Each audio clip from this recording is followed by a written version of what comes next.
ഒന്ന് മലപ്പുറം വരെ പോയി വരാമെന്ന് വിചാരിച്ചു. വേറൊന്നിനുമല്ല, എൻ്റെ കസിൻ്റെ എൻഗേജ്മെൻറ്റാണ്. ഞങ്ങൾ കാറിലാണ് പോയത്. അനിയൻ വന്നില്ല. അനിയൻ്റെ കാലിൽ ചെറിയൊരു പണി കിട്ടി. അതുകൊണ്ട് ഞാനും അമ്മയും അച്ഛനും മാത്രമേ പോയുള്ളൂ. അവനില്ലാത്തതുകൊണ്ട് നല്ല ബോറടി ഉണ്ടെങ്കിലും പുറകിൽ ഞാൻ പോസ്റ്റ് അടിച്ച് 6 മണിക്കൂർ ഇരിക്കണമെന്ന് ആലോചിച്ചിട്ട് ഞാൻ എന്ത് ചെയ്തു, ലേസൊക്കെ ഇടിച്ചു. അതാകുമ്പോൾ കഴിച്ചുകൊണ്ടിരിക്കാമല്ലോ. എന്നാലും ബോറുണ്ടായിരുന്നു. പോരാത്തതിന് നല്ല വെയിൽ, ട്രാഫിക് അതിനേക്കാളും. അമ്മയും അച്ഛനും ഒരു കടയിൽ കയറി ചോറ് കഴിച്ചു. കണ്ടപ്പോഴേ എനിക്ക് മനസ്സിലായിക്കൊള്ളില്ല, അതുകൊണ്ട് ഞാൻ കഴിച്ചില്ല. ഞാൻ ഇങ്ങനത്തെ കുറച്ച് ഐറ്റംസേ മേടിച്ചോളൂ.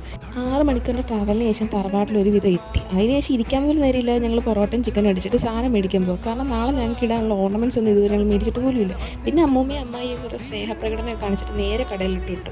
കാരണം ഇപ്പോൾ പോയാലും ഇരുട്ടുന്നതിന് മുന്നേ തിരിച്ചു വരും. കടയിൽ പോയി സാധനങ്ങളൊക്കെ മേടിച്ചു. പക്ഷേ ഞങ്ങൾക്ക് പറ്റിയ അബദ്ധം, ഒന്നും വീഡിയോ എടുത്തിട്ടില്ല. പിന്നെ വീട്ടിൽ വന്നിട്ട് വാങ്ങിച്ചുകൊണ്ട് വന്ന ഐറ്റംസ് എല്ലാം ഒന്നുകൂടെ ഒന്ന് ചെക്ക് ചെയ്തു. കാരണം നാളെ ഞങ്ങൾ തന്നെയാണ് മേക്കപ്പ് ചെയ്യുന്നത്.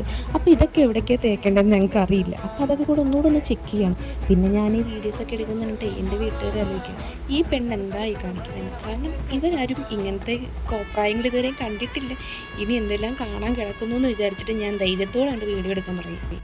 അവിടുത്തെ പരിപാടിയൊക്കെ കഴിഞ്ഞിട്ട് നേരെ മാമൻ്റെ വീട്ടിൽ പോയി. അവിടെയാണ് എൻഗേജ്മെൻറ്റ് നടക്കുന്നത്. രാത്രി അവിടെയാണ് ഞങ്ങൾ സ്റ്റേ ചെയ്യുന്നത്. എല്ലാവരോടും കഥയൊക്കെ പറഞ്ഞ് നാളത്തേക്കുള്ള ഡ്രസ്സൊക്കെ അയൺ ചെയ്ത് സെറ്റാക്കി ഞങ്ങൾ എല്ലാവരും കൂടെ കിടന്നുറങ്ങി. ബാക്കി